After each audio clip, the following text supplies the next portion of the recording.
Hitman has a really interesting game mode called Hitman Contracts, where players can make their own unique missions with unique requirements. Only problem is, like any game that allows player-made levels, most of them are just complete and utter garbage. But any dumpster diver knows that among all that trash, you can find some treasure. So I went for a little dumpster dive through and found 3 different contracts that I think are actually interesting, and gave myself the challenge of getting the world record speedrun on all 3. In order to get the world record on these levels, I'm gonna need to get the Silent Assassin achievement, which means I can never be spotted doing a crime and nobody can realize an assassination ever took place. Accident and poison kills are still allowed, and they will be very powerful tools for this run. Let's start out with a simple contract in the ICA testing facility. It's the normal target, with a couple exceptions. I can't be in this level for longer than 2 minutes, I can't knock anybody out, I can't let a body be seen, I can't be spotted doing anything illegal, I can't be on camera, and I can't change clothes. Now, I'm not like a dedicated speedrunner to this game, I've dabbled a little bit here and there, but I don't actually know all the routes for every mission. So this 2-minute restriction was a big problem. It meant I couldn't spend time looking around the mission, playing around and testing things out, none of that. In hindsight, I think this design actually was a way of subtly pushing the player towards finding the world record route. My target's on the 2nd floor of a military compound in a room with just 1 other guard. I noticed it was pretty easy to get an angle on him by sneaking around the back, but the problem was still his guard. I can't knock him out since that's not allowed, but it turned out the solution I found was actually faster. By shooting through the window onto the ceiling, the guards hear the shot and go to check it out. Since the guard thinks the sound was on the floor above, he completely leaves the room to go look upstairs, and the second he leaves, I can shoot into the room again to make my target stand up, making his head just high enough for me to take him out. His guard is gone for so long that his dead body can just lie there unfound while I make my escape the way I came. I just hop the fence and hit the button to get on out of there. World record for this contract in hand. The route I came up with wasn't actually the world record route for the default mission. That involves quite a few distraction shots that let you see the target just a tiny bit faster, but my final time was actually still quite close to the real world record, so I was feeling pretty good. But I wanted something different from my next record. I wanted to get more creative. So I chose a contract in Dartmoor with 5 targets and no restrictions. I can kill these guys however I wanted. 4 of my targets were on the 1st floor of the mansion. We have this guy who hangs out in the kitchen, a man playing piano, the house butler, and a man reading on the couch. But last, and certainly not least, was a lawyer on the 2nd floor in a room with just him and a guard. You may have noticed the trouble this contract would cause. The majority of the targets are surrounded by other people, but also they barely move, so how is it even possible? I started off like all good speedruns do, I think, by finding the route I would take. Since one target is upstairs, ideally I'd like to kill him from the ground floor as to save on time going up and down, but unfortunately that just didn't seem possible.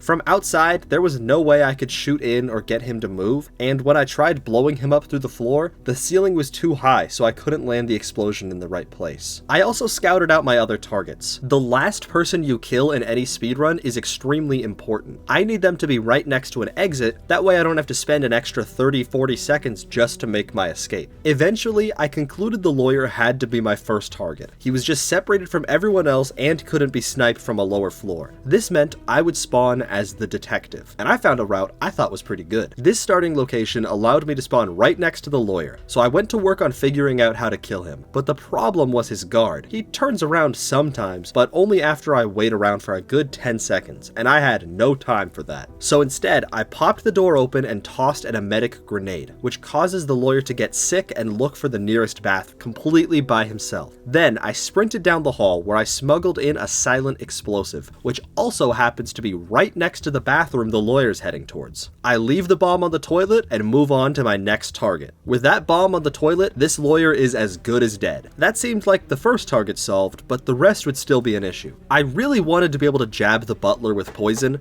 but it seemed like I would always get spotted no matter what I did. But then I found a very odd interaction on this map. If I stand close to the butler at the right time, it triggers a conversation with him and one of the family members, which was the key to breaking this whole run wide open. Because during this conversation, the family member turns his back to the butler, meaning I only needed one distraction shot to make the maid look away, giving me a free poison jab on the butler, securing me my second kill before I sprint over to my third target, who's right around the corner. This guy was the easiest by a mile. By shooting next to him, he stands up and is now the only person underneath a chandelier, which I could shoot to drop for an easy accident kill. But the next two targets were where things got a bit more troublesome. I was out of tools that I'd brought with me at this point. I had used up every inventory slot on the previous targets, so I had to figure out a way to kill these two with only what was left in the mission. And lucky for me, this kitchen next to these two targets had something very, very special in it. 2 propane flasks. For those who don't know, propane explosions count as accident kills. So by tossing a propane through the kitchen window at my target and shooting it after everyone turns around, I can get a free accident kill as long as nobody else sees me shoot the canister or gets caught in the blast. As for the other target, there's nobody to see me shoot the propane, so he's free, and that puts me in a perfect spot to hop out the window and make my escape. With these strategies in place, here's how the final run went. I spawned in as the detective and immediately tossed an emetic grenade at the lawyer before sprinting to pick up the explosive in the hallway, which I promptly drop in the toilet. I jump the banister and swap to my pistol, which I use to create a distraction shot. While this maid looks away, I jab the butler with poison, and as he falls to the ground, I'm already running to my next target. I shoot to make him stand up before dropping the chandelier on his head. Then, as I sprint to the kitchen, I detonate the toilet bomb to kill the lawyer while he's puking. Once in the kitchen, I grab the first propane flask and throw it through the window. While everyone turns around, I grab the second propane flask and move it into the position I need it for later, before shooting the one I just threw. I took a bit of a time loss here because the NPCs wouldn't hear my bullets for some reason, but that's okay. I sprint into the other room to kill my final target before hopping out the window and making my escape.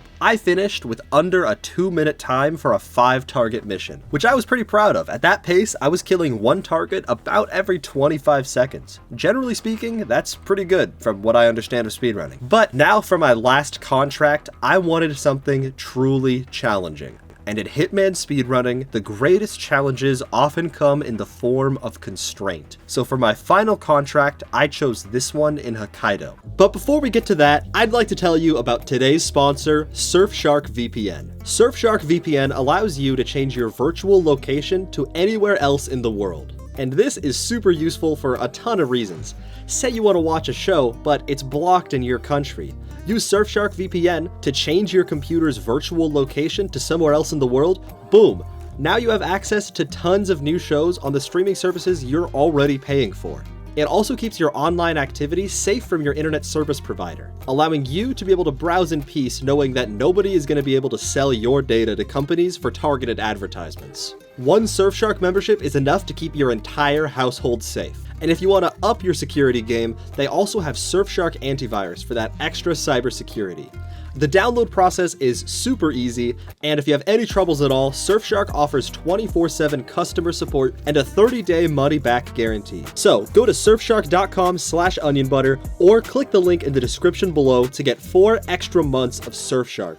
Thank you again to Surfshark for sponsoring today's video. Now, back to the runs. I have 4 targets, all spread out across the map, and I have to kill every single one with a sniper. This might not sound like much, but Hokkaido has extremely limited sightlines. Generally speaking, you can't see very far in any direction on this map. In Hokkaido, a sniper challenge doesn't mean I kill my targets from afar, it actually means I'll have to get really close to my targets to kill them. Speaking of the targets, it's about time we meet them. We have the spa worker, who works in the hot springs and can be permanently found scrubbing feet. Then, we have the bathroom man, who just never leaves the bathroom and stands in this corner. Next, we have the gardener, who can be found wandering around in the outside area of the map doing various tasks. And last, but certainly not least, the guard, who is completely stationary at the top of a highly guarded hospital in a random corner that's being watched by a camera at all times. This is the textbook definition of a restrictive contract. 3 targets that never move, all across the map, all right near a bunch of other people. Similar to last time, I started exploring the map to see if any of these targets could actually be killed with a sniper from an actual sniping distance. I had really high hopes for the guard, since I could see him down from the outside area and it looked like there was glass in front of him, only to find out the glass he's standing behind is completely bulletproof. I even tried smuggling in a high-powered sniper rifle, but nothing worked. As for the other targets, they were all even more impossible to kill from a distance. The hot spring worker was surrounded by dozens of people permanently, and the bathroom guy never moves and is directly in the line of sight of a guard. The only exception was the gardener. This target was the one that made the run so interesting to me. For a short period of time after the level begins, he is completely isolated, so efficiently pathing around that timing would have to be the key to breaking this run wide open. But how would I do it? After scouring the map and checking every spawn location, I determined the morgue was actually the best spawn. This seems counterintuitive at first. I'm far underground, not close to any targets really, and I have no disguise. But it was close to a smuggle point, which is where I'm gonna pick up my sniper, and even more importantly, the camera room with 1 guard. You see, the guard target can't be killed easily because he stands directly under that camera, but with my morgue spawn, I can quickly grab my sniper stashed in a briefcase and sneak up on the only guard watching the cameras, knock him out, and destroy the entire camera system from down here. Then, with my new disguise, I can run upstairs and shoot a distraction shot to make my target move into my line of sight. The glass on the outside of the hospital may have been bulletproof, but these doors aren't. After shooting him through the door, I can run straight past his body, run straight through this admin room that requires the correct outfit to access, which gets me right to the gardener in the nick of time. For whatever reason, I can shoot through the glass from this direction right as he begins leaving his isolated spot, securing me the second kill of the run. I head downstairs and repack my sniper rifle, as anyone who sees me carrying it will immediately become suspicious. I toss it over the ledge to take it with me and climb over to the other side. A guard on the lower floor will hear this, but I fired 1 bullet to make him forget, otherwise he'd find the gardener's body. Then it was on to the final 2, and they were the most frustrating, as they will never move without player interaction. I went for the bathroom guy first, who seems like he never moves, but if you interrupt his conversation with the woman in here, he'll actually walk to an isolated corner of the bathroom nobody ever checks. So, as he walks past me, I just take out the sniper rifle and pop him in the back, where his body sits for the rest of the level. That just leaves the spa worker, who at first I thought was impossible. But thanks to an underground passageway and my outfit, I can enter a staff room with one-way glass. In here, there's a coach who I need to get rid of, so I quickly knock him out and hide his body. Then I open the staff door and toss my briefcase on the ground. Since the worker is the closest person and no guards are around, she will come to check out the briefcase herself, where I can close the door behind her, pull out my sniper, and leave her body and my gun on the ground as I book it to my escape. A snowmobile exit is very close by, so I sprint down the stairs and finish this insane contract in under 3 minutes. Now, with only 1 other person completing it,